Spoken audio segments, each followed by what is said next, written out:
الرحمن الرحیم ان رحمت اللہ قریب من المحسنین صدق اللہ العظیم۔ پچھلی راتی رحمت رب دی کرے بلند آوازا، پچھلی راتی رحمت رب دی کرے بلند آوازا، بخشش منگن والیاں کارن کھلا ہے دروازہ۔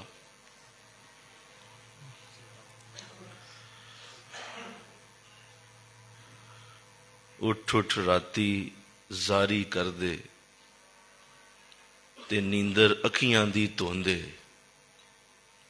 اٹھ اٹھ راتی زاری کر دے نیندر اکھیاں دی توندے، فجری اوگن ہار کوہاندے تھائیں تھائیں نیویں ہوندے۔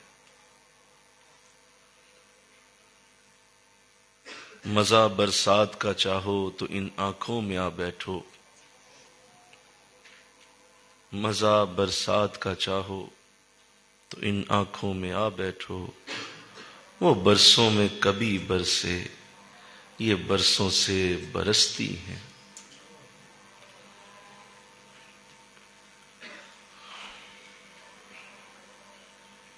عشق جنہ دی ہڈی رچیا،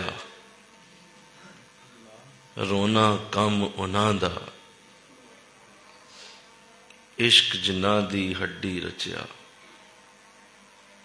رونا کم انہاں دا،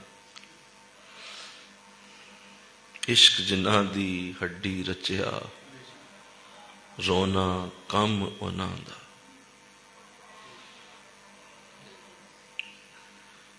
آپ اور میں اس وقت لیلۃ القدر کی بہاروں میں ہیں۔ ہمارا ایمان ہے کہ اللہ چاہے تو پانچوں طاق راتیں ہی لیلۃ القدر بنا سکتا ہے، اس کے لیے کیا مسئلہ ہے؟ یہ تو تخصیص کر دی گئی کہ ایک ہوگی تاکہ لوگ ڈھونڈیں، لیکن جو چاہتا ہے کہ ڈھونڈیں وہ پانچوں بھی دے سکتا ہے۔ کیا بعید ہے کہ اللہ ہمیں پانچوں لیلۃ القدر کا ثواب عطا فرمائے، اس میں کوئی شک نہیں۔ خیر، کون جیتا ہے تیری زلف کے سر ہونے تک، ہمیں کیا غرض کے ثواب عذاب کو دیکھتے رہیں۔ ان راتوں میں میرا محبوب جاگا کرتا تھا، ہم بھی جاگتے رہتے ہیں۔ وہ کیا ثواب لینا ہے، کیا برکت لینی ہے، وہ خود ہی آئے گی، کیونکہ حضور ان راتوں میں جاگ کے اللہ کی بارگاہ میں حاضر رہتے تھے، تو ہم انہی کی سنت کو ادا کر رہے، کسی کی ادا کو ادا کر رہا ہوں، میں فرض محبت ادا کر رہا۔ تو اس وقت کی یہ برکتیں، اس وقت کی یہ رونقیں، یہ ٹھنڈک جو آپ اس وقت ہوا میں محسوس کر رہے ہیں، یہ جنتی ہے، یہ جنتی سکون ہے اس وقت۔ یہ کیا جانے دنیا والے کہ اس وقت کو بیٹھنے سے کیا ملتا ہے۔ اللہ قدر نبی دا ایک ہی جانن، دنیا دار کمینے، قدر نبی دا جانن والے سو گئے وچ مدینے۔ قدر نبی دا بلبل جانے صاف دماغاں والی، قدر نبی دا گرج کی جانے مردے کھاون والی۔ تو یہ تو اس کو پوچھو جس کو اس وقت کی قدر ہے۔ پورا سال ہم ترستے ہیں ان راتوں کے لیے، ہے نا ایسی بات؟ بولو ذرا سا، ان راتوں کے لیے ترستے ہیں، کب موقع ملے بیٹھیں۔ یہ تو ویسے گفتگو، مجھے ذرا سیٹ مل جاتی ہے اونچا ہو کے بیٹھ جاتا ہوں، ورنہ ایسے ہی ہے۔ یہ مل کے بیٹھنے کا ایک سلیقہ، ایک طریقہ، یہ پورا سال ہم مس کرتے ہیں۔ اور یہ سنگتیں کیسے نصیب ہوتی ہیں. کئی پچھلے سال ہم جنازے پڑھ چکے ہیں، اپنے ہاتھوں سے اپنے عزیزوں کو قبروں میں اتار چکے. میرے سامنے بیٹھا کرتے تھے بعض لوگ، درس دیتے تھے، آج نہیں ہیں، فوت ہو چکے. لہذا یار زندہ صحبت باقی، اللہ ہمیں ایسے ہی رکھے انشاءاللہ. کہو ہم ان راتوں میں اللہ کی بارگاہ میں حاضر رہیں، وہ بس یہی دیکھنا چاہتا ہے. بس میں بھی ساتھیوں سے نیچے یہی ذکر کر رہا تھا کہ وہ بس نقل دیکھنا چاہتا ہے.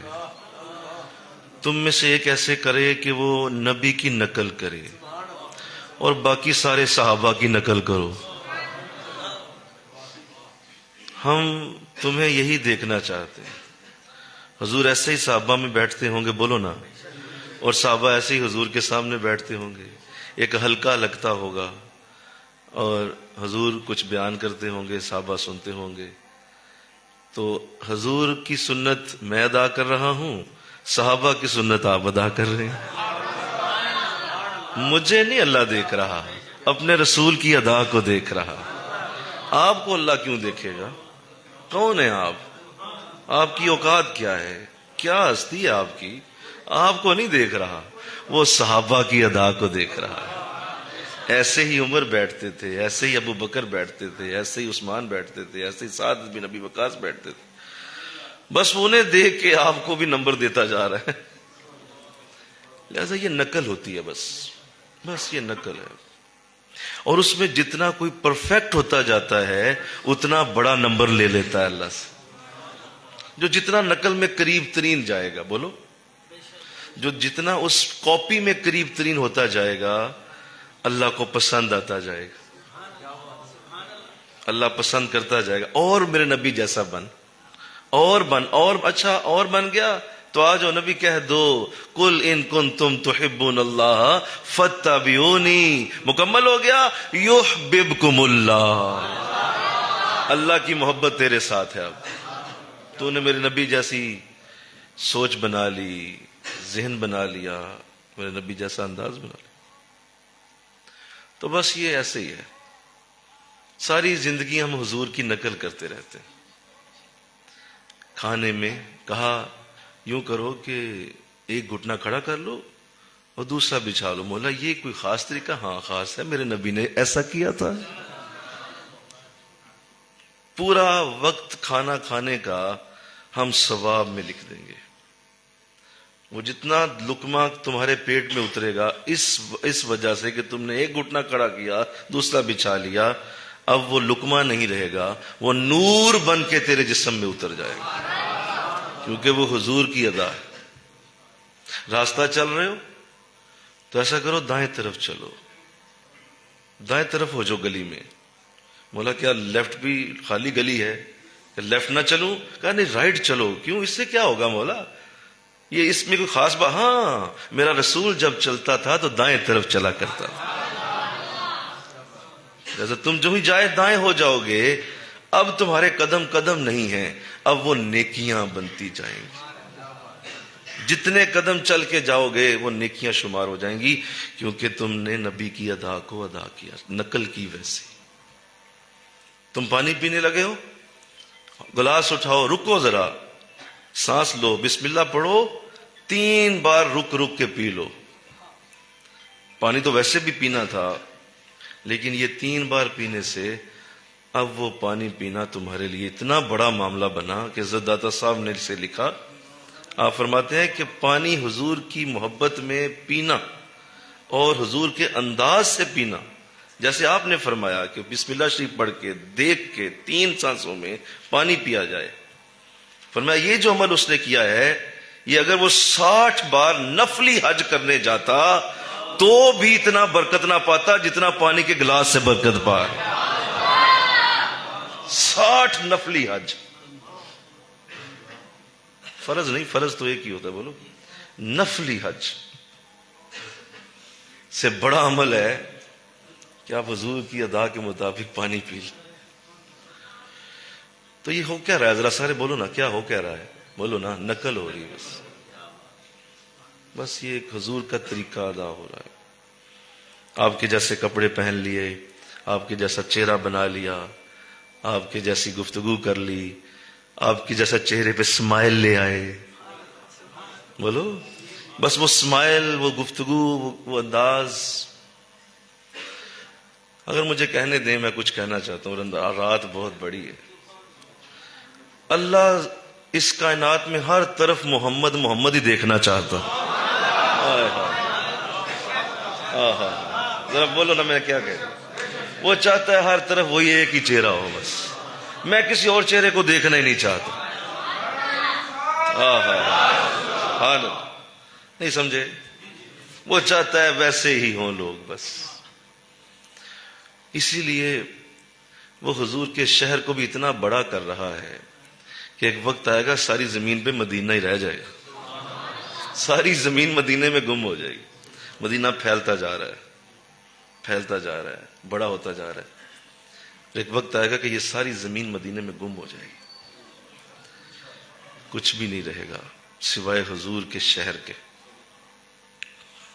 تو اللہ ہمیں یہ سمجھنے کی توفیق دے. بس ہم اسی پہ رہیں انشاءاللہ کہہ دو، اور ہم اپنے رسول کے ساتھ وفادار رہیں، ظاہری بھی اور باطنی بھی. ظاہری بھی ویسے بنے اور باطنی بھی ویسے بنے. ظاہری بھی ہماری لک اینڈ فیل حضور جیسی ہو، اور جو کوئی ہمارے بارے میں سوچے کہ ہم کیسے ہیں تو بھی وہ کہے نہیں وہ حضور جیسا ہے. بس یہ ہے. بس اسی پہ یہ ٹریننگز ہیں، یہ سیشنز ہیں، یہ بیٹھ کے حق حقوق کے نعرے ہیں، یہ بیٹھ کے یہ درود و سلام ہے، ابھی درود ناریہ ہے. یہ اسی کے اوپر ہے کہ بس وہ یہ چاہتا ہے کہ کسی طریقے سے میرے بندے اس بات کو سمجھ جائیں کہ تمہیں حضور جیسا ہی بننا ہے. لَقَدْ كَانَ لَكُمْ فِي رَسُولِ اللَّهِ أُسْوَةٌ حَسَنَةٌ. تمہارے لیے ایک ہی زندگی میں نے بنائی ہے. بس تمہارے لیے صرف ایک زندگی ہے جس کو تم نے فالو کرنا ہے، اور وہ رسول اللہ کی زندگی ہے. تو یہ راز پا جاؤ، انشاءاللہ کہو یہ راز پا جاؤ، اور بس ان میں گم ہو جاؤ. یا رب عطا ہو مجھ کو وہ مخصوص روشنی، یا رب عطا ہو مجھ کو وہ مخصوص روشنی، اٹھے جدھر نگاہ مدینہ دکھائی دے. ذروں سے آفتاب ابھرتا دکھائی دے. وہ شہر مکافات ہے جہاں ذروں سے آفتاب ابھرتا دکھائی دے. یا رب عطا ہو مجھ کو وہ مخصوص روشنی. ذرا بول دو، یا رب عطا ہو مجھ کو وہ مخصوص روشنی، اٹھے جدھر نگاہ مدینہ دکھائی دے. بس اتنا گم ہو جاؤں کہ جدھر نظر اٹھے بعد میں سمجھ آئے کدھر دیکھ رہا ہوں، پتہ چلے مدینہ ہی دیکھ رہا ہوں. خیالات میں مدینہ ہو، سوچوں میں مدینہ ہو، ذہن میں مدینہ.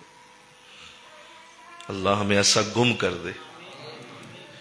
مجھے عشق کے پر لگا کر اڑا، میری خاک جگنو بنا کر اڑا. مجھے عشق کے پر لگا کر اڑا. اللہ تو اللہ ایسا بنا انشاءاللہ کہو. آپ کے عشق کو تھوڑی سی جلا دی ہے تاکہ عشق تازہ ہوتا رہے. جو گفتگو کرنے کی سعادت آج ملنی ہے بڑی اہم گفتگو ہے، اور میں چاہتا ہوں کہ ہم طریقت والے، ہم اللہ والوں کے غلام ہیں، نوکر ہیں، تو ہماری ہر دم اصلاح ہوتی رہے اور ہم بہتر سے بہتر ہوں. انشاءاللہ کہو بہتر سے بہتر ہوں، ہم سیکھتے جائیں اور ہمارا یہ پروسیس رکے نہیں، کسی بھی جگہ پہ سٹاپیج نہ آئے، اور ہم ہر لمحہ مزید فرنش ہوں، مزید ہماری شعور کی بلندی، مزید ہمارا ذہن اور راسخ ہوتا جائے. اور قرآن نے تعریف کی الراسخون فی العلم، میرے کچھ بندے ایسے ہیں جو علم میں راسخ ہو چکے ہیں. اللہ ہمیں ایسا بنائے.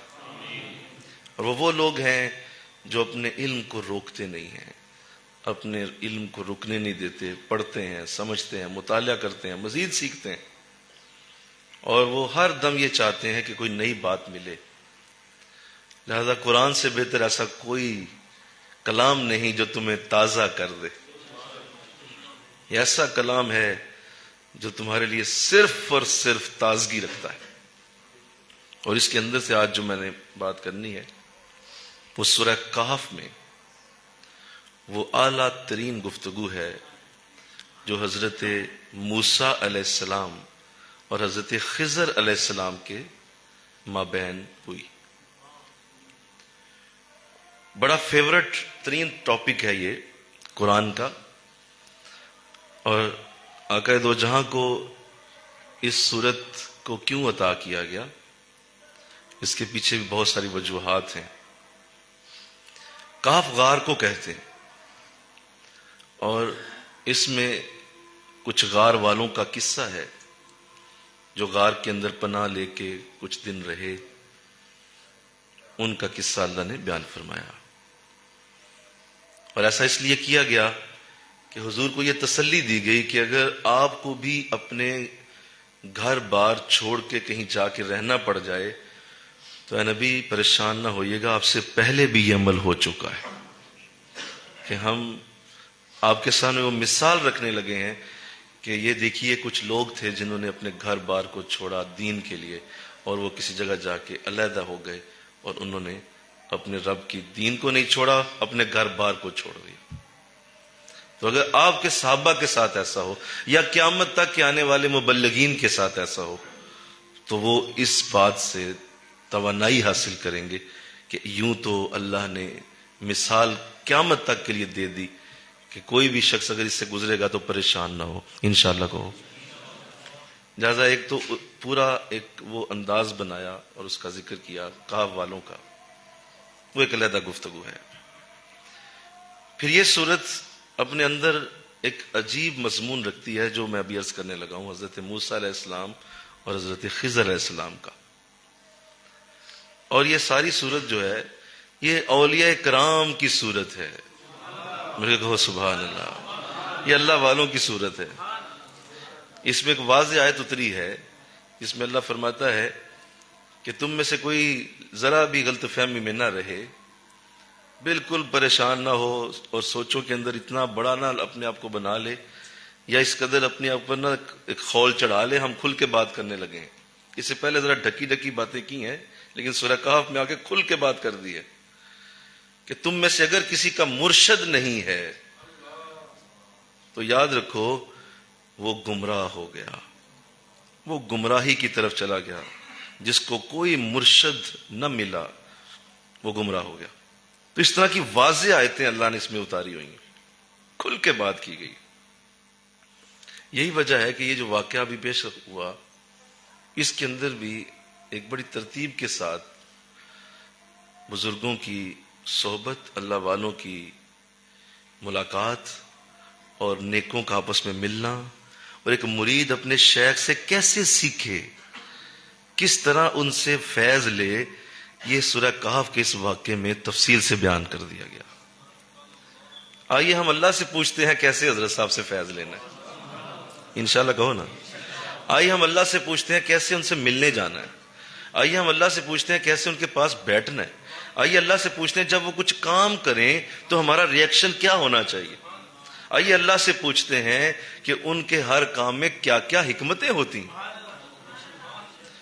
ہم چونکہ دن رات بیٹھنے والے لوگ ہیں، ہم چوک جاتے ہیں، بعض اوقات ہمارے ذہن سے چیزیں محو ہو جاتی ہیں، اور اس محو ہونے سے بہت ساری برکتیں ہم نہیں لے پاتے کیونکہ ہمارے ذہن سے کچھ چیزیں فراموش ہو جاتی ہیں.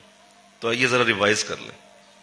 آئیے ذکر کیا گیا سورہ کہف میں، فرمایا یاد کرو جب موسیٰ نے اپنے خادم سے کہا میں باز نہ رہوں گا جب تک وہاں نہ پہنچوں جہاں دو سمندر ملتے ہیں. توجہ رکھیے گا، ساتھ ساتھ قرآن سمجھنا آسان کام نہیں ہے، تھوڑا سا ذرا ذہن کو تسلی سے سمجھنا ہوتا ہے. کہانی تھوڑی ہے استغفر اللہ بولیے، یہ ایک پورا ترتیب ہے، ذہن ہے. حضرت موسیٰ علیہ السلام اپنے امتیوں میں تشریف فرما تھے، گفتگو جاری تھی کہ کسی نے آپ سے سوال کر دیا کہ حضور اس دنیا میں سب سے بڑا عالم کون ہے؟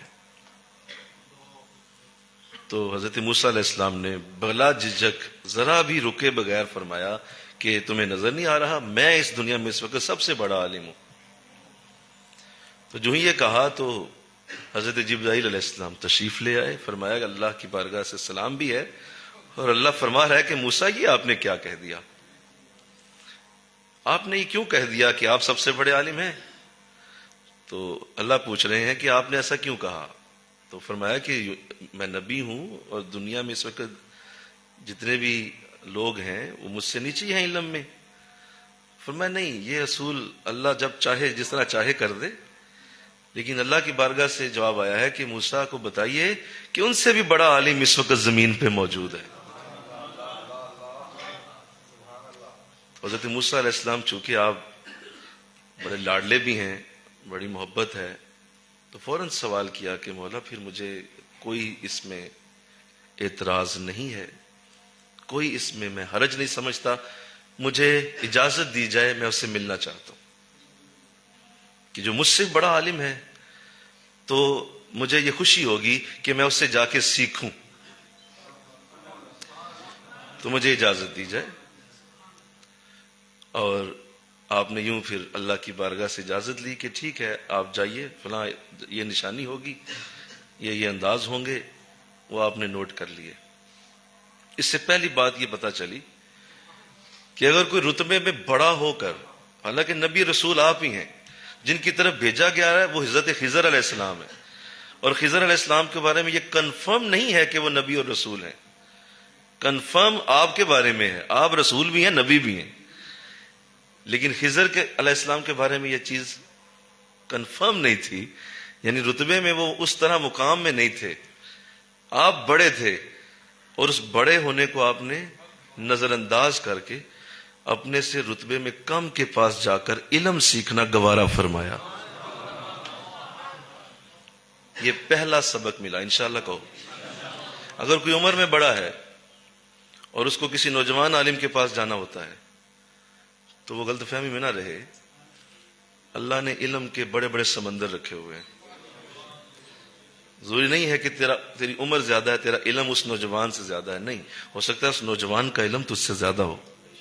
جیسے آقا دو جہاں کی اپنی ذات کریمہ ہے صلی اللہ علیہ وسلم کہ آپ نبیوں میں کم عمر ہیں لیکن علم میں سارے نبیوں سے بڑے ہیں. آپ عمر میں آپ کم ہیں لیکن علم میں بولیے حضرت آدم علیہ السلام نے اسی لیے آپ کو مسجد اقصیٰ میں مصلی کی طرف آپ کو حکم فرمایا کہ نہیں آپ نماز پڑھائیے. فرمایا آپ ہمارے باپ ہیں, جد ہیں, بڑے ہیں, عمر میں بڑے ہیں, بڑا اللہ نے مقام دیا, آپ پڑھائیے. فرمایا نہیں, عزت اور منزلت عمر سے نہیں ہوتی, عزت اور منزلت علم سے ہوتی. تو آپ علم والے ہیں, صاحب قرآن ہیں, آپ مل کے کہو نا سبحان اللہ, قرآن آپ کے پاس ہے, لہذا آپ نہیں پڑھانی. اس لیے یہ پہلا اصول ہے کہ آپ خود نبی اور رسول تھے لیکن حضرت خضر علیہ السلام کی طرف روانہ ہوئے تو اپنی انا کو پہلے نمبر پہ چھٹی دینی پڑے گی, اور یہ سوچ کے بیٹھ جانا کہ نہیں مطلب ہم تو پہلے بڑے پڑھے لکھے ہیں, ہمیں پہلے ہی پتا ہے سارا, کیا وہاں جا کے ملے گا, کیا وہاں بیٹھنا ہے. یہ خیالات تمہیں محروم کر دیں گے. ان خیالات سے بچ کے رہنا. اور پھر بعض اوقات انسان جب تھوڑا سا زیادہ نیکی کے درجے پاتا ہے, خلافت وغیرہ ملتی ہے, یا مزید تھوڑا سا اور عزتوں برکتوں والا ذرا انداز ہوتے ہیں, شیخ کے پاس پروٹوکول ملتے ہیں, تو پھر بھی یہ غلط فہمی آ جاتی ہے کہ لگتا ہے کہ میں شیخ سے بھی بڑھ گیا ہوں اس تک. اور یہ بہت بڑا وار ہے شیطان کا, نفس کا, کہ دیکھیے مطلب وہ کیا ان کی تو کل کی ان کی تو بات, آج دیکھو میرے پاس کتنے علم کے معاملات ہیں, کتنا بڑا دین کی میں بہت بڑی جو ہے نا چین چلا رہا ہوں, فلاں کر رہا ہوں, میرے حضرت تو چھوٹا سا ایک نظام تھا, دیکھو میں تو اتنا بڑا ہو گیا. تو جو ایسا سوچے گا وہ محروم ہوگا, وہ ضائع ہو جائے گا. ہم نے ایسے نہیں سوچنا. انشاءاللہ کہو نا, ہم پہلے سٹیپ پہ یہ وعدہ کرتے ہیں اپنے اس نظام کے ساتھ کہ ہمیشہ سیکھتے رہیں گے, اور اس میں سفید داڑھی بھی ہو جائے تو اسٹوڈنٹ کی طرح ہی بیٹھنا ہوگا. جی 2 4 6 کٹھی خلافتیں بھی مل گئیں تو بھی حضرت کے قدموں کی خاک بھی نہیں ہے, وہی ہے, سب کچھ وہی ہے, انہی کی طرف سے. زبان میری ہے بات ان کی، چراغ میرا ہے رات ان کی، انہی کی محفل سنوارتا ہوں، زبان میری ہے بات ان کی. تو یہ پہلا. اس کے بعد دیکھیے فرمایا کہ میں جب تک وہاں نہ پہنچوں جہاں دو دریا ملتے ہیں، دو دریاؤں کے ملاپ کی جگہ پہ وہ ملیں گے وہاں. اس میں مفسرین نے ایسی بات لکھ دیا کہ ایمان تازہ ہو جائے گا. کہا دو دریا ملتے ہیں، کہا ایک تو فزیکلی ہو سکتا ہے کہ دو دریاؤں کا ملاپ ہوگا جہاں حضرت خضر موجود ہوں گے، ایک تو فزیکلی ہے نا. لیکن فرمایا نہیں، یہ کوئی جچتا نہیں ہے، یہ اشارہ اللہ ایسا اشارہ نہیں دیتا. دو دریا ملتے ہیں، ایک طریقت کا دریا ہے، ایک شریعت کا دریا ہے. میں جہاں طریقت اور شریعت دونوں مل جائیں وہاں پہ وہ موجود ہوں گے. صرف حق ہو کے نعرے ہیں، نماز روزے کی ہوش ہی نہیں ہے، اور کہتے ہیں دل کی پڑھتے ہیں، تو ضائع ہو جائے گا. وہ شخص نہیں ہے، خضر علیہ السلام جیسا وہ نہیں ہے. اللہ. اور صرف نماز روزہ اتنا ہے کہ موٹے موٹے 1 2 3 4 6 محراب ہیں جی، موٹے موٹے کالے. اور اللہ والوں کہتا ہے کیا ضرورت ہے کسی اللہ والے کے پاس جانے کی، میں خود بڑا نمازی ہوں، خود میں 6 حج کر چکا ہوں، 10 عمرے ہو چکے ہیں، 20 عمرے ہو چکے ہیں، میرا کیا ضرورت ہے کسی اللہ والے کے پاس. تو یہ نری شریعت اٹھائے پھرتا ہے. طریقت کہاں ہے، وہ خلوص کا علم کہاں ہے؟ تو فرمایا یہ ان دو دریاؤں سے مراد طریقت اور شریعت کا ملاپ ہے کہ اللہ وہاں پہ اس شخص کو رکھے گا. اور تم نے بھی جب کسی مکمل کو ڈھونڈنا ہے تو یہ دونوں ڈھونڈو، اس کے اندر یہ دونوں ڈھونڈو. ایک ہاتھ میں شریعت کا جام اور دوسرے ہاتھ میں طریقت کا جام، وہ دونوں پلانے والا ہو. نماز تمہیں نہ چھوڑنے دے، روزہ تمہیں نہ چھوڑنے دے، حضور کی سنتیں تمہیں نہ چھوڑنے دے، اور ساتھ تمہیں ذکر میں اتنا مضبوط کر دے کہ تمہارے 5 لطائف اللہ اللہ کر رہے ہو، اندر کی دنیا بھی اللہ اللہ میں مصروف ہو، باہر سے باوضو ہو، چہرے کے اوپر پورا ایک اللہ کے رسول کی چھاپ ہو، اور اندر سے عشق رسول میں آنکھوں سے پانی بھی بہ رہا ہو. تو یہ ہے وہ مکمل خاکہ. خشک مولوی نہ بننا، انشاءاللہ کہو گا خشک مولوی. میرے حضرت ابو البیان رحمت اللہ علیہ کمال کر دیتے، ایسا لہجہ ہے، اس طرح کا لہجہ بیان نہیں جاتا ہے.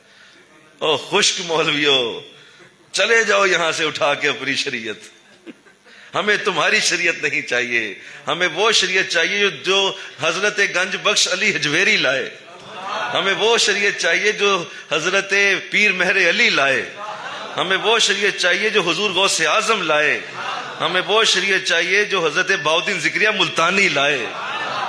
کچھ میں نے نقل کی ہے تھوڑی سی، بولو اللہ، ہلکی پھلکی نقل کی. مرشد، واہ مرشد. تو ہمیں اللہ والوں کی شریعت چاہیے. تمہاری خشک شریعت پاس رکھو جس میں آنکھوں سے لرزہ طاری نہ ہو، دلوں میں محبت رسول کے چشمے نہ پھوٹ رہے ہوں، آقا علیہ السلام کے ساتھ محبت کا ایک تڑپ کا انداز نہ ہو. لفظوں کے ساتھ ہم متاثر نہیں ہوتے، یہ لفظوں کی گھمن گھیریاں اپنے پاس رکھو. کچھ یار دی گل سنا سانو، کچھ یار دی گل سنا سانو، ہمیں حضور کی طرف لے کے جاؤ، یہ گھمن گھیریاں چھوڑو. تو یہ طریقت اور شریعت کا ملاپ جہاں ہوگا آپ فرماتے ہیں وہاں ہوگا. پھر آگے آپ نے بڑی خوبصورت بات جو فرمائی ہے اور جس کی ترتیب بنائی گئی، یہ فرمایا کہ جب دونوں ان دریاؤں کے ملنے کی جگہ پر پہنچے تو اب راستہ دیکھیے. جب وہ اب چلے ہیں، سفر کیا آپ نے، آپ کے ساتھ آپ کا غلام ہے، امتی ہے، نوکر ہے، خادم ہے، یوشع بن نون. کیا نام ہے؟ یوشع بن نون کا نام ہے، اور وہ آپ کے ساتھ ہے. یہ سفر شروع ہوا اور یہ فزیکلی کیا گیا ہے. ذرا غور کیجئے گا، یہ سفر آپ نے ہواؤں پہ نہیں کیا. آپ چاہتے تو ہوا کو حکم دے دیتے، کوئی معجزہ کر لیتے اور ایک دم آپ حضرت خضر کے پاس پہنچ جاتے. نہیں، ایسا نہیں کیا. آپ نے وہ سفر فزیکلی طے کیا ہے. چلے ہیں، راستہ طے کیا ہے، تکے ہیں، رکے ہیں، بارش ہے، دھوپ ہے، گرمی ہے، سب سہا ہے، اور سفر کیا ہے ایک علم والے کی طرف. ایسا تمہیں مبارک ہو جو گھر سے چلتے ہو علم والوں کی طرف. یہی نبیوں کا طریقہ ہے. اور وہ ولی ہیں، یہ نبی ہیں، اور ولی کے پاس ایک نبی جا رہا ہے علم لینے کے لیے. اس کا مطلب یہ ہے کہ علم کو اللہ نے درجہ اتنا بلند کر دیا کہ نبی بھی چل کے ولی کے پاس جا سکتا ہے. نبی کے پاس ولی آئے یہ تو کوئی ایسی بات نہیں. ظاہر ہے ولی جائے گا نبی کے پاس، نبی بڑا ہے، نبی کے پاس جانا چاہیے. لیکن یہاں الٹی گنگا بہ رہی ہے. نبی جا رہا ہے ولی کے پاس. علم کتنا بڑا ہوتا ہے اور علم کی کتنی عزت ہے. علم والے کتنے بڑے ہیں کہ نبی چل کے سفر کر رہا ہے ولی کی طرف. اب وہ سفر ہو رہا ہے تو سفر بھائی سفر ہی ہوتا ہے. اس دن میں حاضر ہوا پھالیا تو راستے میں مجھے ان کی بات یاد آئی ڈاکٹر صاحب کی. ڈاکٹر صاحب کہہ رہے تھے کہ حضور آپ نے وہاں سے آنا ہے تو آپ ذرا جلدی آ جائیے گا، تھوڑا سا اس سے پہلے لیٹ جائیے گا، آرام کر لیجیے گا، پھر دعا درس بھی ہو جائے گا، جلدی آ جائیں کیونکہ سفر ہی ہوتا ہے. مجھے بڑا اچھا لگا. سفر ہی ہوتا ہے، چاہے اے سی کی گاڑی میں ہو. تھک جاتا ہے آدمی، بولیے. تو سفر ہوتا ہے، تھکاوٹ ہوتی. تو آپ بھی ظاہر ہے سفر ہوا تو نشانی یہ دی گئی کہ جہاں وہ شخص قریب آ جائے گا نا، ایک مچھلی ساتھ لے لیجئے، اس مچھلی کو توشہ دان میں رکھ لیجئے. علامت دے رہا ہوں کہ آپ کہیں بہک نہ جائیں، گمراہ نہ ہو جائیں، کہیں راستہ ادھر ادھر نہ ہو جائیں. آپ میرے رسول ہیں، آپ کو تکلیف ہوگی. تو علامت دے رہا ہوں. علامت یہ ہے کہ وہ مچھلی زندہ ہو کے پانی میں چلی جائے گی. ایک مردہ مچھلی، بولو ذرا سارے بولو نا یار، نہیں صحیح بولو. ایک مردہ مچھلی زندہ ہو جائے گی اور وہ پانی میں چلی جائے گی. یہ اس کی علامت ہوگی. اس کا مطلب ہے کہ وہ شخص اب قریب ہی ہے، وہ پاس ہے. ہائے کیا علامت میرے رب نے رکھ دی کہ یہ لوگ مردہ دلوں میں جان ڈال دیتے ہیں. ان کی ہواؤں میں زندگی ہے. جہاں اللہ والے بیٹھے ہوتے ہیں وہاں مردہ دل بھی زندہ ہو جاتے ہیں. تو کہا یہ مردہ ہوگی لیکن وہاں قریب پہنچے گی تو ان کی کرامت، ہاں معجزہ تو نہیں کہیں گے، بولیے کیا کہیں گے. ان کی کرامت یہ ہوگی کہ وہ قریب سے جب گزر رہے ہوں گے یا پاس آ جائیں گے تو ان کی محبت کی لہریں اتنی زیادہ ہیں، وہاں میری رحمت اتنی برس رہی ہے کہ یہ مچھلی زندہ ہو جائے گی. اس سے یہ پتا چلا، سنو میں بالکل آن گراؤنڈ ریالٹی پہ بات کر رہا ہوں، ہواؤں میں باتیں نہیں ہو رہی. اس سے یہ پتا چلا کہ دلوں کی زندگی اللہ والوں کے قدموں سے جڑی ہوئی ہے. یہ جو دل زندہ ہو جاتے ہیں اور دلوں کے اندر ایک تراوٹ آتی ہے اور ایک خاص قسم کا ایک جذبہ امٹ کے آتا ہے، یہ جو دل خود سے اندر سے تڑپتا ہے، یہ صحبت اولیاء کا فیض ہے. اور جس کو ایسا نہیں مل رہا جائے ڈھونڈے اپنا خضر. وہ اپنا خضر ڈھونڈے، ہائے ہائے، وہ اپنا خضر ڈھونڈے، اس کا دل بھی زندہ ہو جائے. جس طرح موسیٰ علیہ السلام کی مچھلی زندہ ہوئی. دیکھیں کیوں بتایا جا رہا ہے ایسا. اللہ ڈائریکٹ کہتا وہ فلاں جگہ بیٹھے ہوئے جائے ملنے، نہیں ایسا نہیں کہا مچھلی زندہ ہوگی. تو مردہ میں جان پڑ گئی. یعنی وہ اس قدر برکت رکھتے ہیں کہ ایک چیز مر چکی ہے اللہ اسے بھی زندہ کر دے. تو تیرے مردہ حالات کیوں زندہ نہیں ہو سکتے؟ تیری مردہ سوچ کیوں زندہ نہیں ہو سکتی؟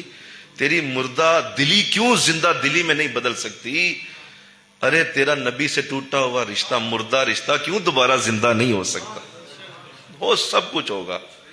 تم آؤ تو صحیح، بڑھاؤ قدم منزلوں کی طرف، کبھی آؤ تو صحیح ان محفلوں کی طرف. فقیروں کی صحبت بڑی چیز ہے، کبھی آؤ تو صحیح ان مجلسوں کی طرف. فقیروں کی جھولی میں ہے اب بھی سب کچھ، یہ ہیں اللہ والے، یہ دیتے ہیں سب کچھ، مگر ان سے لینے کا چاہیے ڈھب کچھ. بہت جانچ لیتے ہیں، دیتے ہیں تب کچھ. تو کمال کر دیا، کہا یہ مچھلی زندہ ہوگی. اب ہوا یہی تھا کہ آپ جب نکلے ہیں تو تفسیر میں بڑی خوبصورت بات آتی ہے کہ آپ ایک جگہ رکے اور کہا بہت تھکاوٹ ہو گئی ہے، ایک دم سے تھکاوٹ زیادہ ہو گئی ہے، تو ایسا کرتے ہیں یہ درخت کے سائے میں تھوڑا رک جاتے ہیں. وہاں سو گئے. تو اٹھے تو چلنے لگے تو خیال آیا کہ وہ مچھلی ذرا میں چیک کر لوں. تو دیکھا توشہ دان میں تو مچھلی غائب، مچھلی ہے ہی نہیں. یوشع بن نون سے پوچھا، او بھائی وہ مچھلی کدھر؟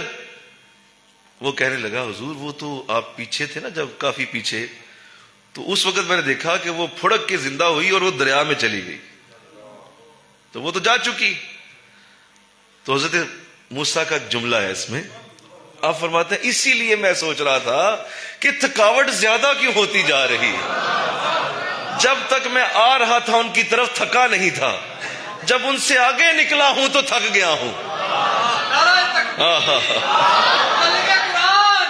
اس کا مطلب یہ ہے اگر سفر اللہ والوں کی طرف ہوگا تھکاوٹ نہیں ہوگی، اور جو ہی ان سے دور چاہو گے تو بولو نا تھکاوٹ شروع ہو جائے گی.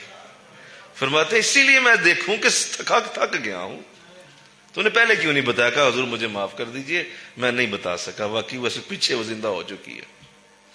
تو یوں آپ پھر واپس آتے ہیں اور حضرت خضر علیہ السلام سے ملتے ہیں اور آپ سے عرض کرتے ہیں کہ مجھے آپ سے سیکھنا ہے، اور مجھے بڑی مشقت کرنی پڑی ہے اس سفر میں، اور جو ہے مجھے اب آپ کی بارگاہ میں حاضری کا شرف ملا ہے. ملاقات ہوئی دونوں کی. تو حضرت خضر علیہ السلام نے دیکھتے ہی ایک جملہ کہا آپ کو. خضر علیہ السلام نے دیکھتے ہی کہا، آ گئے ہیں پھر موسیٰ آپ ہمارے پاس. چھوٹی سبحان اللہ ہے. آ گئے ہیں پھر آپ ہمارے پاس. دیکھتے ہی کہا. حضرت موسیٰ علیہ السلام خوش ہوئے، فرمانے لگے میں جانتا تھا کہ آپ مجھے پہچان جائیں گے، تو جس نیت سے آیا ہوں پھر تو وہ بھی پتا ہوگا. فرمایا ہاں وہ بھی پتا ہے، لیکن موسیٰ آپ میرے ساتھ ٹھہر نہیں سکیں گے. میں اس جملے پہ توجہ چاہتا ہوں، شاید میں نے اسی جملے کے لیے یہ ساری گفتگو کر رہا ہوں. آپ میرے ساتھ ٹھہر نہیں سکیں گے، شاید آپ میرے ساتھ ٹھہر نہیں سکیں. یہ کس کو کہا جا رہا ہے؟ نبی رسول کو کہا جا رہا ہے کہ آپ میرے ساتھ ٹھہر نہیں پائیں گے. قرآن میں لکھا ہے کہ اب میرے ساتھ ملاقات ہو گئی ہے تو اب ملاقات کے جو تقاضے ہیں شاید وہ پورے نہ ہو سکیں. تو اس لیے پہلے ہی بتا رہا ہوں کہ ابھی چلے جائیں، آپ چھوڑ دیں، ٹھیک ہے ملاقات ہوگی جائیں اللہ کے حوالے. لیکن آپ بضد ہو گئے، آپ نے فرمایا نہیں میں ساتھ رہنا چاہتا ہوں، ساتھ چلوں گا، آپ کے جہاں جہاں آپ جائیں گے آپ کے ساتھ جاؤں گا. اب یہ اگلا اصول ملا. اس بات پہ میں دوبارہ آؤں گا کہ کیوں کہا کہ آپ میرے ساتھ نہیں ٹھہر سکیں گے. اب آگے جو شرط ہے وہ بڑی خوبصورت ہے، بڑی اعلیٰ بات ہے. یہ نہیں کہا کہ میں اتنی دور سے چل کے آیا ہوں ادھر ہی بیٹھے اور بیٹھ کے مجھے تسلی سے سارا ذرا اپنا علم دیں. علم لدنی جو آپ کے پاس ہے، قرآن اسے کیا کہہ رہا ہے؟ بولو علم لدنی. علم لدنی یہ لفظ ہے قرآن کا جو اللہ والوں کے پاس ہوتا ہے، تو وہ مجھے سکھائیے. یہ نہیں کہا کہ بیٹھیں اور میں سامنے بیٹھتا ہوں مجھے سارا سکھائیں، اللہ حافظ میں اپنی راہ آپ اپنی راہ. کہا نہیں، یہ ایسے نہیں کہا. فرمایا آپ کی خدمت میں رہوں گا، جہاں جائیں گے ساتھ جاؤں گا. اس کا مطلب ہے تمہیں شیخ کے ساتھ چلنا پڑے، تمہیں بزرگوں کے ساتھ ساتھ وقت دینا پڑے گا، تمہیں بزرگوں کی خدمتوں میں آ کے بیٹھنا ہوگا، ان کے ساتھ جا کے اپنی مرضی چھوڑنی ہوگی. اگر وہ رائٹ جائیں گے تم لیفٹ نہیں جا سکتے، تم بھی رائٹ جاؤ گے. اگر وہ بیٹھیں گے تم کھڑے نہیں ہو سکتے، تم بھی بیٹھو گے. اگر وہ کھڑے ہو گئے تم بیٹھ نہیں سکتے، تم بھی کھڑے ہو جاؤ گے. کیوں؟ مردہ بدستے زندہ کی مثال ہونی پڑے گی، تب آپ سیکھ پاؤ گے. تو فرمایا میں ساتھ چلوں گا جہاں پہ آپ مجھے لے کے جائیں گے. اب یہ وہ باتیں ہیں جو میں اب آپ سے کرنا چاہتا ہوں، کیونکہ جب آپ اس راستے کے یہاں تک پہنچ جاتے ہیں اور آپ کے اندر یہی خوبیاں ہیں کہ آپ کو یہ حوصلہ مل گیا ہے شیخ کے ساتھ چلنے کا، تو اب آگے بات چلے گی. ایک بات یہاں میں کرنا چاہوں گا، یہ سنیں ذرا.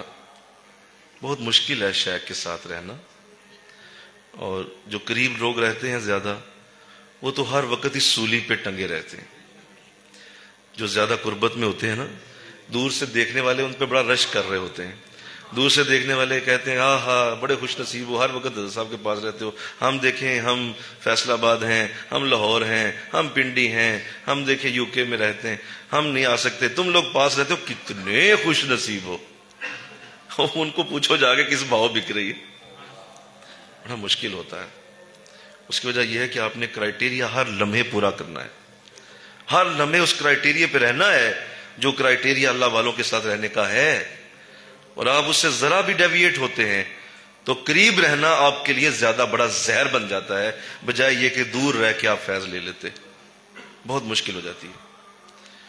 اور اس سے مراد میں لیتا ہوں وہ بدبخت جس نے حضور علیہ السلام کی نبوت پہ ڈاکہ ڈالا.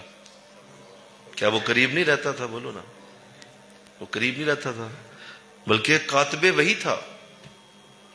حضور اسلام کے پاس بیٹھ کے قرآن لکھا کرتا تھا، لیکن وہ قربت اس کے لیے زہر بن گئی.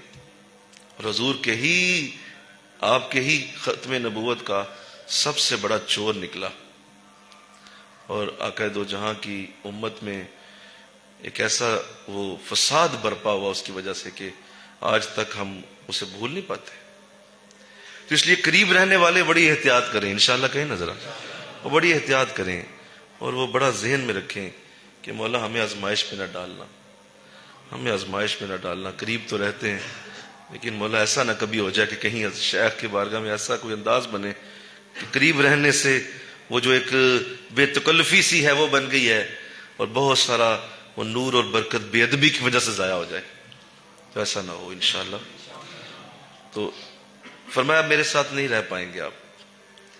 اس کی وجہ مجھے عرض کرنی ہے. حضرت موسیٰ علیہ السلام کی طبیعت میں، حالانکہ آپ بڑے ہی محبت والے اللہ کے بڑے محبوب ہیں، لیکن آپ کی طبیعت میں جلد بازی تھی. کیا تھی بولو؟ جلد بازی تھی. ایک طبیعتاً انسان ہوتا ہے، یہ کوئی اس طرح سے برائی نہیں ہوتی، ایک طبیعتاً بھی ہوتا ہے کہ انسان جلد بازی سا کر جلدی کام کرنا آپ کو پسند تھا. جیسے حضرت موسیٰ علیہ السلام نے جب دعا مانگی فرعون کے غرق ہونے کے لیے تو کہا تھا شام تک مجھے اس کی لاش چاہیے. کیا کہا تھا بولو؟ شام تک مجھے مولا اس کی موت کی خبر آ جائے، اتنا بدبخت آدمی ہے، مجھے نہیں پتا، میں نہیں جانتا کہ کیسے مرے گا، شام تک اس کی لاش ہو جائے. لیکن اللہ نے اپنا کام جس طرح کرنا تھا کیا. 40 سال بعد فرعون غرق ہوا. آپ نے کیا کہا تھا؟ شام تک آ جائے. تو آپ کی طبیعت میں تھوڑی سی ہے یہ، اس کو کوئی خامی نہ سمجھے، ایک طبیعت کا انداز ہوتا ہے. تو حضرت موسیٰ جانتے تھے کہ آپ کی طبیعت کیسی ہے، تو فرمایا کہ آپ میرے ساتھ نہیں رہ پائیں گے. تو اسی طرح وہ مرید بھی شیخ سے بھاگ جاتا ہے جس کی طبیعت میں جلد بازی ہوتی ہے. یہاں جناب بڑا تسلی سے کام ہونا ہے. نہیں چھوٹی سبحان اللہ یار، بالکل بولو نا، ذرا جذبہ بیدار کرو. یہاں بڑی تسلی سے کام ہونا. جا رہے ہیں کاشف صاحب مدینہ، جا رہے ہیں، جا ہی رہے ہیں نا. اب تسلی سے چلتے رہے. کئی بار کہا کیا کرنا ہے، او حضور آپ کے ساتھ ہی ہیں نا، ٹوری جاواں گے. اب جا رہے ہیں مدینہ شریف، عید کے بعد فلائٹ ہے، بلکہ ابھی سے مدینہ میں ہے. جب آپ کی ٹکٹ لگ جاتی ہے نا اس کے بعد آپ مدینہ میں ہی ہوتے ہیں. ہر وقت خیالوں میں مدینہ ہوتا ہے. اور اگر اللہ ان کو خیریت سے لے جائے، اگر وصال کرتے ہیں تو میرا ایمان ہے کہ اللہ مدینے والوں میں ہی رکھے گا، کیونکہ ٹکٹ لگ گئی. تو تسلی سے چلنا ہوتا ہے. یہ میں خانہ ہے بطحا کا، یہاں کم کوشی حرام ہے. یہاں جناب تسلی سے کام ہونا ہے. رکیے، ذرا اسٹے کیجئے، ذرا اپنے آپ کو ذرا ڈاؤن کیجئے، اور کیجئے. حضور بس کر دیں، اب تو میرا مطمع نظر حاصل ہو. کہا نہیں، ابھی اور کیجئے. کب دیں گے یہ بھی نہ پوچھئے. تو مولا کرنا کیا ہے یہ بھی نہیں بات کرنی. یہ عجیب راستہ ہے یہ. یہاں بڑے بڑوں کی چولیں ہل جاتی ہیں، بڑے بڑوں کی بنیادیں ہل جاتی ہیں، اور پھر وہ اپنا صبر کا پیمانہ لبریز کر کے وہ در چھوڑ دیتے ہیں. کیونکہ جلد باز طبیعت ہوتی ہے کہ کیوں نہیں کام ہوا ابھی تک، اتنے سال ہو گئے، فلاں نہیں ہوا، فلاں بھی نہیں ہوا، فلاں بھی نہیں ہوا. ابھی تک میری شادی نہیں ہوئی، ابھی تک میرا رزق نہیں صحیح ہوا، ابھی تک میری نوکری نہیں لگی، ابھی تک میرا بچہ نہیں ہوا، اولاد نہیں ہوئی، ابھی تک فلاں نہیں ہوا۔ حضرت صاحب کس کام کے ہیں؟ 10 سال ہو گئے ہیں، 20 سال ہو گئے ہیں۔ تو یہاں جلد بازی والے لوگ چل نہیں پاتے، اس لیے کہا کہ موسیٰ آپ میرے ساتھ چل نہیں پائیں گے۔ اللہ تو اللہ ہمیں اسے محفوظ رکھے، آمین کہو۔ پیوستہ رہ شجر سے امید بہار رکھ، بس ہمیں اتنا حکم۔ میں نہیں جانتا حضور کب آئے گا، کب معاملہ بنے گا، یہ تھوڑی بات ہے کہ آپ سے جڑا ہوا ہوں، یہ تھوڑی بات ہے آپ کا ہوں، یہ تھوڑی بات ہے کہ آپ کے شجرے سایہ دار کے نیچے ہوں، یہ تھوڑی بات ہے کہ آپ کی نسبت کا نام اپنے ساتھ استعمال کر رہا ہوں۔ بڑی بات ہے، بہت بڑی بات ہے۔ وہ جو ملنا ہوگا مل ہی جائے گا۔ اچھا چلو نہ بھی ملے، نہیں مشکل جملہ بول دیا ہے، نہ بھی ملے تو حضور مرضی آپ ہی کی ہے، مرضی آپ ہی کی ہے۔ جب آپ کے ہاتھ میں ڈور جو دے دی ہے تو پھر کیا چون و چرا، پھر کیا گفتگو صبح و شام، دائیں بائیں، آگے پیچھے، دوپہر شام، چھوڑیں۔ آپ کے ہاتھ میں جب دے دیا ڈور تو اڑائی جا اڑائی جا اڑائی جا، آپ کی مرضی ہے۔ تو اللہ توفیق دے انشاءاللہ کہو۔ آئیے آگے قرآن بیان کرتا ہے، سنیے۔ تو آپ نے پھر کہا کہ ٹھیک ہے اگر آپ میرے ساتھ رہنا چاہتے ہیں تو میں یہ لفظ قرآن سے پڑھنا چاہتا ہوں تاکہ آپ کا ذہن ذرا صائب رہے۔ تو آپ نے فرمایا کہ آپ صبر نہیں کر پائیں گے، آپ ہرگز میرے ساتھ ٹھہر نہیں سکیں گے، اور اس بات پر صبر کیسے کریں گے جس کا علم آپ کو نہیں ہے۔ تو فرمایا اگر آپ میرے ساتھ رہتے ہیں تو مجھ سے کسی بات کے بارے میں نہ پوچھنا۔ یہ پوچھ پرتیت سوال و جواب یہ نہیں کرنی آپ نے۔ اے موسیٰ بولیے، یہ سوال و جواب آپ نے سن رہے ہیں، میری بات تسلی سے سن رہے ہیں، یہ سوال و جواب آپ نے نہیں کرنا، مجھ سے نہیں پوچھنا جب تک میں خود اس کا ذکر نہ کروں۔ اگر میں خود بتا دوں، خود ذکر کر دوں تو پھر تو آپ تسلی سے مجھ سے جواب لے لیں، لیکن ایویں نہ میرے ہر کام میں ٹانگ اڑائیں، ہر بات میں ننوں لیں، یہ مناسب عمل نہیں ہے، کیونکہ بہت ساری حکمتوں والے کام ہم نے کرنے ہوتے ہیں، بہت سارے معاملات ہوتے ہیں، تو آپ نے سوال و جواب زیادہ نہیں کرنا۔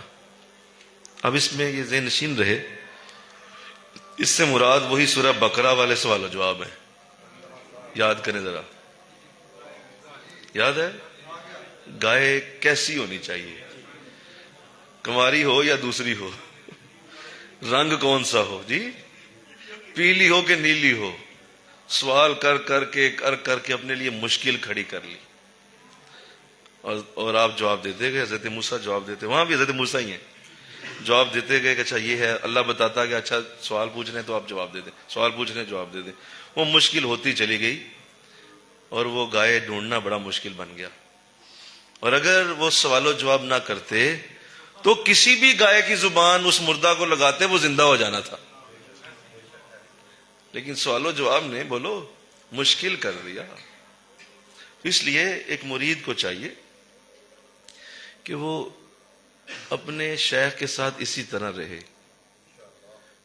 اول تو ان کے پاس بیٹھنے سے، درس و تدریس میں بیٹھنے سے سارے سوالوں کے جواب ویسے ہی ملتے جاتے ہیں، ایسے ہی بولو سارے بھائی، سارے سوالوں کے جواب۔ بھائی آپ لے کے آئیں کوئی سوال دل میں اور آپ ان کی مجلس میں صرف چند منٹ بیٹھ جائیں، ان کی زبان سے جواب نہ پائیں تو کہیے گا، ضرور پائیں گے آپ، اور آپ یہ سوچ کے حیران ہوں گے نہ پوچھا نہ منہ سے بولا، جواب تسلی بخش پایا، اور اگر پوچھ لیتا تو کیا دے دیتے، یہ بغیر پوچھے تسلی بخش پا لیا، تو اگر پوچھتا تو کیا دیتے۔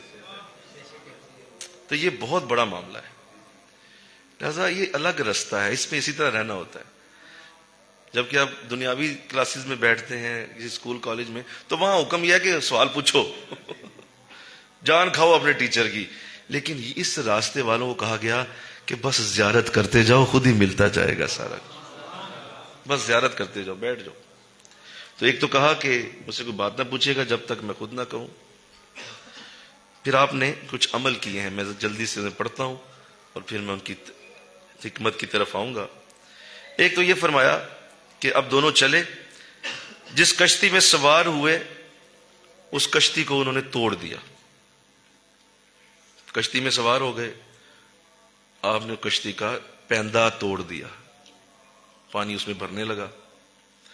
تو حضرت موسیٰ علیہ السلام نے فرمایا کہ یہ تم نے کیا کیا کہ سواروں کو ڈبو دو گے، یہ تم نے بہت بری بات کی ہے. وہی جلد باز طبیعت، بولو. تو کہا بری بات کی ہے. کہا میں نہ کہتا تھا آپ میرے ساتھ نہیں ٹھہر سکیں گے. میں توجہ چاہوں گا. فوراً کہا کہ آپ چھوڑ دیں، یہی چھوڑ دیں، آپ بس ختم ہوگی بات، نہ کریں لمبی باتیں، آپ میرے ساتھ نہیں ٹھہر سکیں گے. تو آپ نے پھر مائنڈ نہیں کیا اس بات کا. حضرت موسیٰ نے مائنڈ نہیں کیا، فوراً معافی مانگ لی. دیکھیے قرآن کہہ رہا ہے مجھے معاف کر دو، مجھ سے میری بھول پر گرفت نہ کرو اور مجھے میرے کام میں مشکل میں نہ ڈالیں. یعنی اگر شیخ نے ڈانٹ دیا ہے، شیخ نے آپ کو ایسا کچھ کہہ دیا ہے، تو اب جناب اب آگے سے معافی ہی مانگنی ہے جیسے موسیٰ نے مانگی ہے. کہہ دے نہیں مجھے معافی کرنا، آپ بڑے ہیں، آپ نے جو کہا ٹھیک ہی کہا ہوگا، میری عقل میں نہیں آیا، مجھے معافی دے دیں. اٹھ کے بھاگ جانا، چلے جانا، یہ طریقہ نہیں ہے. حضرت موسیٰ علیہ السلام نے فوراً معافی مانگی. اچھا انہوں نے بھی معاف کر دیا، انہوں نے بھی یہ نہیں کہا کہ نہیں ہو گیا بس اب چلے جائیں. کہا نہیں ٹھیک ہے آپ معافی مانگ لی. پھر دونوں چلے، یہاں تک ایک لڑکا ملا، حضرت خضر نے اسے قتل کر دیا. موسیٰ نے کہا ایک ستھری جان کو اس طرح بغیر کسی وجہ کے قتل کر دیا، تم نے بہت بری بات کہی. دوسرا اعتراض ٹھوک دی.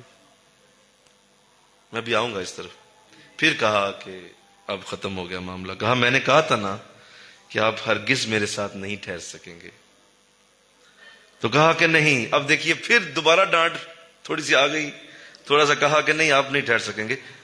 تو پھر معافی مانگی ہے. کہا مجھے آپ معاف کر دیں، اگر اب میں تم سے کچھ پوچھوں تو پھر میرا ساتھ اور تمہارا ساتھ ختم. بے شک میری طرف سے تمہارا وعدہ پورا ہو چکا. فرمایا نہیں میں اپنے اوپر لیتا ہوں، اگر اب میں کچھ پوچھوں گا تو پھر تم میرا راستہ جدا کر دینا، میں تم سے جدا اور آپ مجھ سے جدا، دونوں جدا ہو جائیں گے. انہوں نے پھر معاف کیا. مل کے کہو نا سبحان اللہ. پھر دونوں چلے، یہاں تک کہ گاؤں والوں کے پاس آئے، ان دہقانوں سے کھانا مانگا، انہوں نے دعوت دینی قبول نہ کی. پھر دونوں نے اس گاؤں میں ایک دیوار بنائی، دیوار دیکھی جو گرنے والی تھی، اس بندہ نے اسے سیدھا کر دیا. روٹی نہیں دی گاؤں والوں نے، وہاں ایک دیوار بنا دی، وہ گرنے والی تھی، اس دیوار کو سیدھا کر دیا، اس کو بنا دیا. کوئی بھی اس کے جو بھی تھا مٹیریل لائے اور مٹیریل لا کے اس دیوار کو سیدھا کر دیا. حضرت موسیٰ اب یہاں پھر بھی نہ رہ سکے کہ ایک تو انہوں نے روٹی پانی ہمیں پوچھی کوئی نہیں، آپ نے ان کے گاؤں میں دیوار کھڑی کر دی ہے، مزدوری کر لی ہے، تو یہ آپ نے کیا کیا. اب یہاں پہ بات ختم ہو گئی. حضرت موسیٰ کی اس بات پہ حضرت خضر فرمانے لگے کہ بس اب یہاں سے تیری میری جدائی ہے. لفظ بہت بڑے ہیں. ھذا فراق بینی و بینک، میرے اور آپ کے درمیان اب جدائی ہے. یہاں مفسرین نے ایک جملہ لکھا ہے، صوفیاء نے لکھا، تیسرا اعتراض شیخ پہ جب بھی آیا نا، باطنی طور پہ تم مجھ سے ٹوٹ چکے ہوتے ہو. قرآن کی روح سے پہلے اعتراض میں بھی معافی ہے، بولو نا، دوسرے پہ بھی معافی ہے، تیسرا اعتراض کیا نا تو باطنی طور پہ بات ختم ہو چکی ہے. وہ تو کرم نوازی ہے کہ وہ آپ کو پھر بھی اپنے ساتھ لیے پھرتا ہے، ورنہ باطنی طور پہ ھذا فراق بینی و بینک، اب تمہارے اور میرے درمیان جدائی. میرے ساتھ ساتھ چل رہے ہیں آپ؟ تو اب وہ جدائی ختم ہو گئی. اب موسیٰ علیہ السلام کچھ بول بھی نہ پائے، کیونکہ آپ نے پہلے کہا ہوا تھا کہ اگر میں اب کروں گا تو اس کے بعد آپ مجھ سے جدا ہوں گے. یہاں مفسرین ایک جملہ لکھتے ہیں کہ کاش حضرت موسیٰ سوال نہ کرتے، ابھی اور کتنی حکمتیں کھلنی تھیں، ابھی اور کتنے راز کھلنے تھے. جو حضرت خضر نے سکھانے تھے، بتانے تھے، لیکن خیر ایک ترتیب قرآن دے گیا، اشارہ دے گیا کہ ایسے ہونا ہے، اور اس طرح ہو جاتا ہے۔ تو اب آپ نے پھر خود ہی بتائیں۔ سنیے، موسیٰ علیہ السلام نے پوچھا نہیں کہ وہ جو پیچھے 3 کام کر رہے ہیں ان کا مجھے جواب دیں، آپ خاموش ہو گئے اور اب انتظار کرنے لگے کہ یہ کرم خود ہی فرما دیں اور مجھے ان کا جواب دے دیں۔ اب آئی وہ بات جو اس رات کے اندر میں کرنا چاہتا ہوں۔ ذرا قریب ہو جائیں گے میرے، آپ ذرا اور پاس، شاہ جی ادھر آ جائیں، آپ بیٹھے اور قریب آئیں، ذرا آپ بھی آ جائیں، ڈاکٹر صاحب قریب آ جائیں۔ آپ سارے ماشاءاللہ قرآن کے ساتھ بیٹھتے اٹھتے رہتے ہیں، تو یہ میرے قریب نہیں ہوئے، آپ قرآن کے قریب ہوئے ہیں۔ میں نے کسی حکمت سے آپ کو قرآن کے قریب کیا ہے کہ یہاں سے نور ملے، یہ برکتیں یہاں سے ملیں۔ اور قرآن خود ہی بہت بڑا استاد ہے، یہ خود ہی بہت بڑا استاد ہے، اور جو اس کو محبت سے پڑھتا ہے اس کے لیے سکھانا کوئی مشکل نہیں ہے۔ یہ کہتا ہے کہ تمام زبانیں تم اپنے پاس رکھو، میں دلوں کے اندر خود ہی اتروں گا، دلوں کے اندر خود ہی اتر جاؤں گا۔ یہ ابھی 23ویں رات جو ہوا تھا اس کے پیچھے بہت بڑی وجہ یہ بھی تھی کہ اس وقت ہم نے جو سورہ نحل میں سے جو آیات پڑھی تھیں، مجھے باطنی طور پہ یہ میرے قبلہ عالم اللہ ساج رحمت ہمارے شیخ پہ نازل کرے، آپ نے کچھ چیزیں بتائی ہوئی ہیں، تو وہ چیزیں میں نے جب اس پر دیکھی تو وہ ساری برکت اس سورہ نحل کی آیات کی وجہ سے اتری تھی۔ وہ قرآن کا نور تھا جو آپ نے اس رات دیکھا، اور ویسے بھی لیلۃ القدر میں اترا بھی قرآن ہی ہے نا، اصل میں تو یہ قرآن کے اترنے کی رات ہے۔ تو آؤ اللہ کرے آج پھر ہمیں توفیق ملے، کوشش کر سکتے ہیں، بولو نا بھائی، ہمارا حق ہے ہم کوشش کریں، باقی اللہ کا کرم ہے، وہ جیسے چاہے کرے۔ اب آگے اس کی حکمت آپ نے پھر خود بتائی ہے، اور بتایا کہ میں نے یہ 3 کام کیوں کیے۔ پہلا کام کیا کہ آپ نے وہ کشتی کا پیندہ توڑا، تو فرمایا کہ اصل میں وہ اس لیے توڑا تھا کہ وہ بڑی خوبصورت کشتی تھی، اور اب وہ جو علاقے کا حاکم تھا وہ جو خوبصورت کشتی ہوتی تھی وہ اپنے قبضے میں کر لیتا تھا، اور یہ جس کی بھی تھی اس کے بچے بیچارے پلتے تھے اسی کشتی کے آمدن سے۔ تو میں نے اس کو داغدار کر دیا، ابھی تھوڑی دیر میں اس کے ہرکارے آنے والے تھے اور انہوں نے کشتیاں چیک کرنی تھی، جو زیادہ خوبصورت ہونی تھی وہ لے جانی تھی۔ تو جب میں نے داغدار کر دیا اسے، تو اب وہ کشتی چھوڑ جاتے، لہذا اس کی روٹی پانی چلتی رہتی، تھوڑی دیر میں اسے مرمت کر لینی تھی، مرمت کر کے تو کشتی وہ چلاتا اور اس کے بچوں کی روٹی روزی چلتی رہنی تھی۔ اس لیے میں نے ویسا کیا۔ اور وہ جو بچہ میں نے قتل کیا وہ اس لیے قتل کیا کہ میری نگاہ ولایت نے دیکھا کہ یہ کل کو یہ کفر میں جائے گا، اور اس کے ماں باپ نیک تھے تو ان ماں باپ کو بھی کفر میں لے جائے گا۔ تو میں نے اس لیے اس کو ختم کر کے اللہ سے معافی مانگ لی کہ مولا میں اس نیت سے کر رہا ہوں کہ کل کو یہ تو ان ماں باپ کو ایک نئی اولاد اس کے بدلے دے گا، جو کہ بہت بڑے ایمان والے کے جیسی اولاد ہوگی، اور وہ ان کا ایمان سلامت رکھے گی۔ اس حکمت سے میں نے وہ جان بھی تلف کر دی۔ اور تیسرا جو میں نے دیوار بنائی وہ اس لیے بنائی کہ حالانکہ انہوں نے ہمیں روٹی پانی نہیں پوچھا، لیکن وہ دیوار جو تھی اس کے نیچے خزانہ دفن تھا، اور وہ خزانہ ایک یتیم بچے کا تھا، اس کے باپ نے اس خزانے کو نیچے دفن کیا ہوا تھا، اور اس کا باپ صالح لوگوں میں سے تھا، نیک باپ تھا اس کا۔ تو ہم نے اس لیے اس دیوار کو میں نے کھڑا کر دیا کہ بچہ بھی چھوٹا ہے، بڑا ہوگا خود ہی اس دیوار کے نیچے سے نکال لے گا، اگر آج وہ گر جاتی وہ خزانہ باہر آ جاتا، وہ بچہ یتیم تھا، سارے علاقے والے وہ خزانہ اٹھا کے ضائع کر دیتے، کھا پی جاتے۔ تو میں نے حکمتاً وہ دیوار بنا کے وقت دے دیا کہ کل کو وہ بڑا ہوگا خود ہی نکالے گا، اور اس کا باپ جو چھوڑ کے گیا ہے وہ اس کو پہنچ جائے گا۔ تو یہ 3 حکمتیں۔ اب آئیے اصل بات پہ، شیخ بھی یہ تینوں کام کرتا ہے تمہارے سامنے، بولیے، تینوں کام۔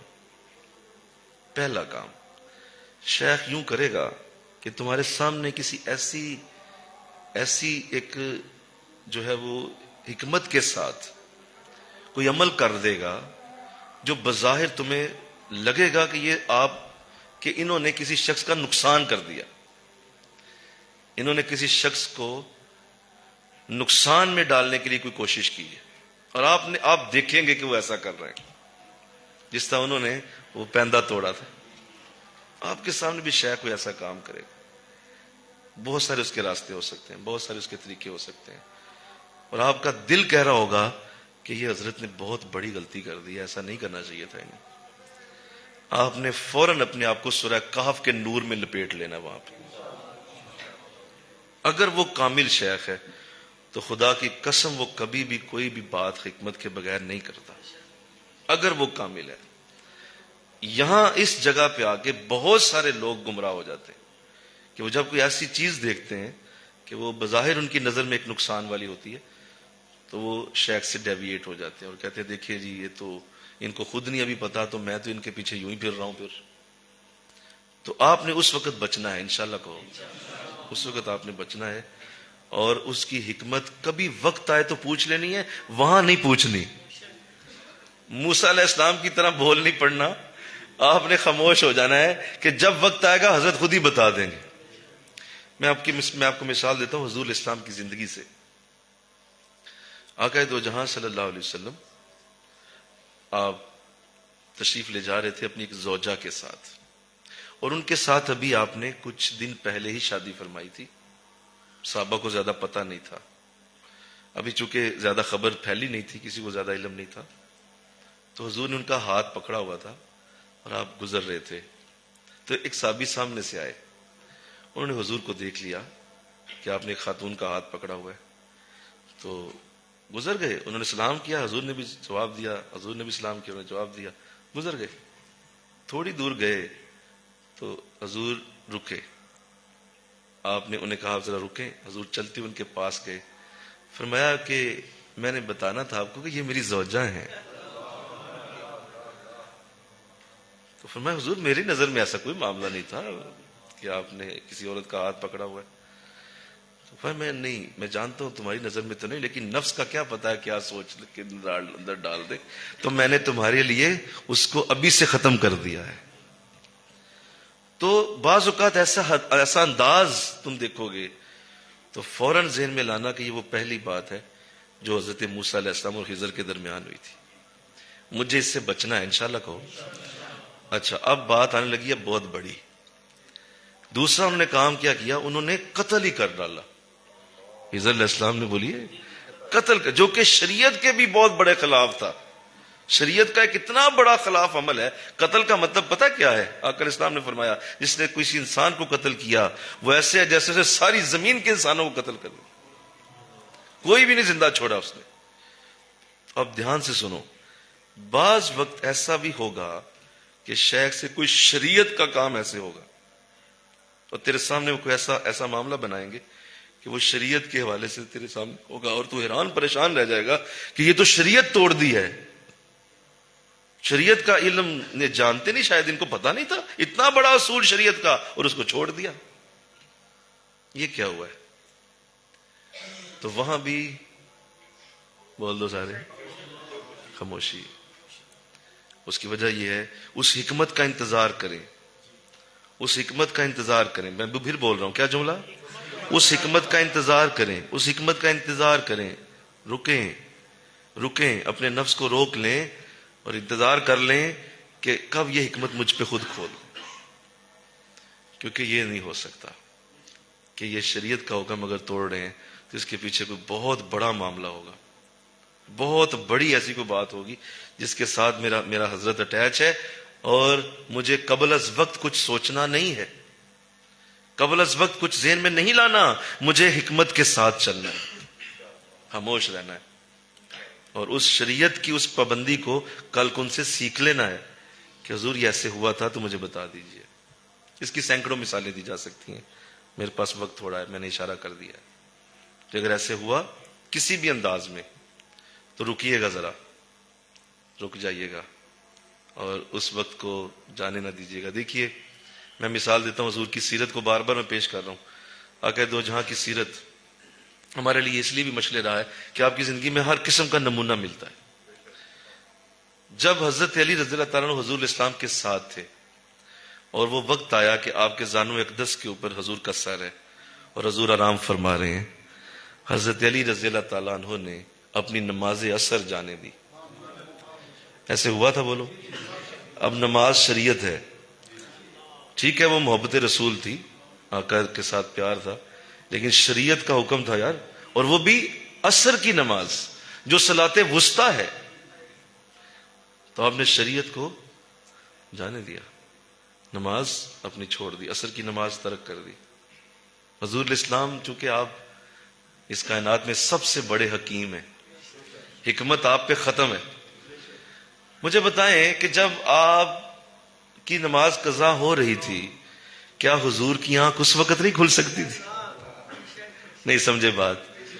حضور اس وقت کی کیا مطلب؟ حضور آپ فرماتے ہیں کہ اے صحابہ جب میں سو رہا ہوتا ہوں میرا دل جاگ رہا ہوتا ہے. کیا جملہ ہے؟ میں سو رہا ہوتا ہوں میرا دل جاگ رہا ہوتا ہے. تم میں سے کوئی یہ نہ سوچے کہ میں سو رہا ہوں، میرا دل جاگ رہا ہوتا ہے. مجھے پتا ہوتا ہے کون ادھر کی دائیں بائیں، کون کیا بول کیا کر رہا ہے، مجھے علم ہوتا ہے. تو کیا حضور کو پتا نہ تھا کہ علی کی نماز جا رہی ہے؟ تو اس سے پہلے ہی آپ آنکھیں کھول دیتے اور آپ فرماتے علی اٹھے نماز پڑھے. نہیں، حکمت کے ساتھ چلے، جانے دی. قضا ہو گئی، سورج غروب بولو ہو گیا. پھر حضور اٹھتے ہیں اور پوچھتے ہیں کہ اے علی یہ کیا؟ مجھے کبھی کبھی واقعہ پڑھتا ہوں نا تو میں سوچتا ہوں میرا نبی کیسا کارساز ہے، کیسا ذہین انسان ہے کہ پتہ سارا ہے. اور پھر پوچھتے ہیں علی غمگین کیوں ہیں؟ جن کی خاطر نماز قضا ہوئی ہے وہ پوچھ رہے ہیں غمگین کیوں؟ اللہ قربان جائیے اس معصومیت پر، میرا نبی کی معصومیت پہ قربان جائیں. فرمایا کہ حضور نماز قضا ہو.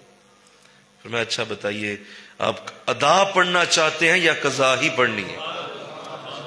یہ دکھانا تھا اصل میں، وہ اختیار دکھانا تھا. اگر پہلے آنکھ کھول دیتے، اختیار کیا تھا؟ وہ بھائی قضا ہو رہی ہے، علی جلدی کریں، اٹھے نماز پڑھیں، جلدی کریں، قضا ہو گئی، جلدی کرو، ٹائم تھوڑا سا ہے، جلدی کر لو. تو اختیار کہاں؟ اختیار دکھانے کے لیے قضا کروائی اور پھر اختیار دکھایا. لیں، اس انگلی سے اشارہ کیا، اس انگلی سے یوں ہی اشارہ کیا وہ سورج ڈوبا ہوا عصر کے مقام پہ پلٹ آیا. یہ دکھانے کے لیے تھا.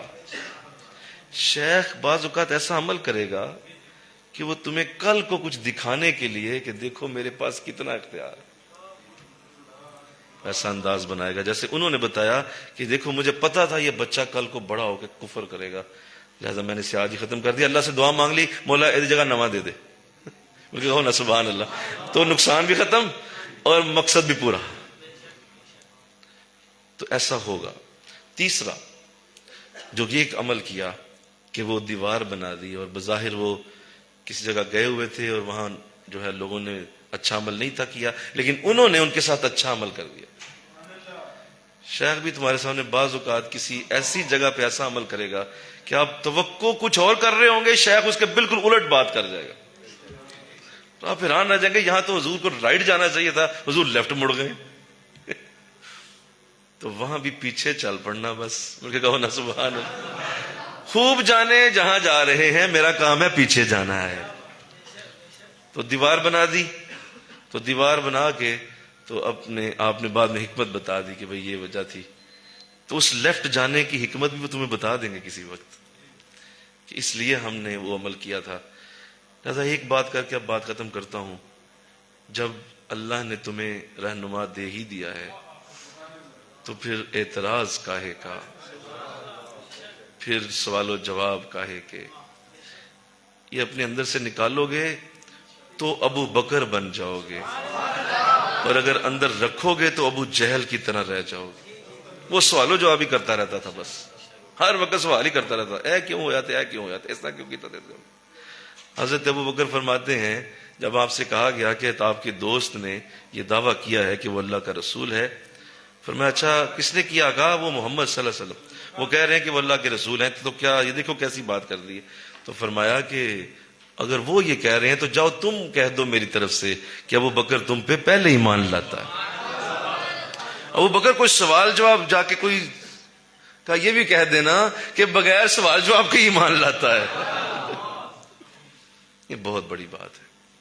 تو ہم نے طریقت کو اس طرح دیکھنا ہے، چلنا ہے. اور چونکہ آپ سب ماشاءاللہ اس راستے پہ چل رہے ہیں تو میں چاہ رہا تھا کہ آج کی رات ہم اس عظیم اصول کو اپنے اندر اتار لیں. اور میں اپنے شیخ کے حوالے سے یہی سوچوں، بالکل بولو، تو آپ اپنے معاملات میں یہی دیکھیں کہ ہم نے اسی طرح چلنا ہے.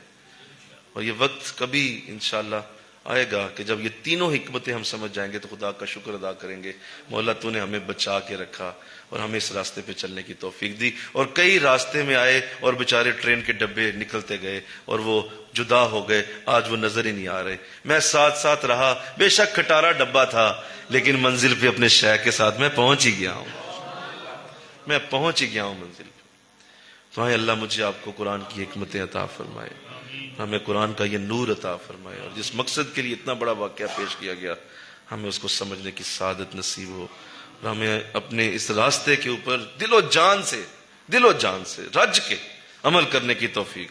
اندر سے یہ شکوک و شبہات، یہ اندر سے یہ ٹیل میل ہونا اور یہ مطلب پتہ نہیں کل چھوڑ جاؤں گا، آج مجھے کوئی نظر تو آئے شاید چھوڑ جاؤں گا، تو یہ کب تک کریں گے؟ اس طرح کریں گے تو بات بنے گی، معاملہ التوا میں رہے گا. ہم نے وقت تھوڑا ہے اور کام بہت کرنا ہے. یہ ڈیویشنز، یہ جو ڈسٹریکشنز، انہیں دور کر دو اور بس اس راستے پہ چلتے جاؤ جس راستے پہ تمہارا شیخ تمہیں لے کے چل رہا ہے. اللہ تمہاری رہنمائی کرے گا، اللہ تمہارا ہاتھ پکڑے گا، رسول تمہارے ساتھ ہوگا، تمہیں کوئی کمی نہیں آنے دی جائے گی. یہ وعدہ ہے ان کا کہ جتنے قریب رہو گے اللہ کی رحمت تمہارے ساتھ ہو. لہذا اس طرح کی ڈسٹریکشن سے جب بھی بڑے لوگ بڑے بنتے ہیں تو وہ ان چیزوں کا خیال نہیں کرتے. وہ بڑے لوگ ان چیزوں میں نہیں پڑتے.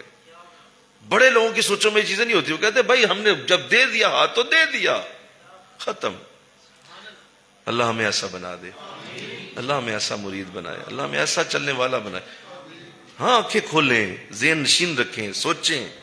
اندھے بہرے ہونا مقصد نہیں ہے، مقصد یہ نہیں اندھے بہرے ہو جائیں، لیکن شیطان کی شیطانیت کو بھی جان کے، نفس کی نفسانیت کو بھی جان کے چلیں کہ وہ میرا راستہ ہے، اس راستے کے اوپر. اور اس نے کہا قرآن میں، اللہ نے فرمایا کہ یہ جو شیطان ہے یہ سیدھے راستے کے اوپر بیٹھا ہوا ہے، یہ سیدھے راستے پہ بیٹھا ہے. یہ کوئی تمہیں کلب میں، یہ تمہیں کوئی بت خانے میں نہیں ملے گا. شیطان یہاں ہے جہاں سیدھا راستہ ہے.